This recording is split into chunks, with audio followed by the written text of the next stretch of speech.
ኢራን የአሜሪካ በራሪ ድሮኖችን እንደ ወፍ ያራገፈቻቸው ነው። በዛሬው ዕለት ሁለት የአሜሪካ ተዋጊ ጄቶች በኢራን መመታታቸው ተገልጿል። የቴህራን የመንግስት ሚዲያ እንደዘገበው ምሽቱን አንድ የአሜሪካ ተዋጊ ጄት በኢራን ኃይሎች ተመቶ መውደቁ ተሰምቷል።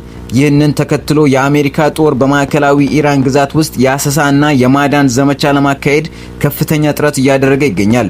ስማቸው እንዲገለጽ ያልፈለጉ አንድ የአሜሪካ ባለስልጣን ለሮይተርስ የዜና ወኪል የዚህን ዜና እውነትነት አረጋግጠዋል። በተጨማሪም ኢራን በሆርሙዝ የባህር ዳርቻ አካባቢ ሌላ የዩናይትድ ስቴትስ A-10 የተባለ የጦር አውሮፕላን መታ መጣሏን አስታውቃለች።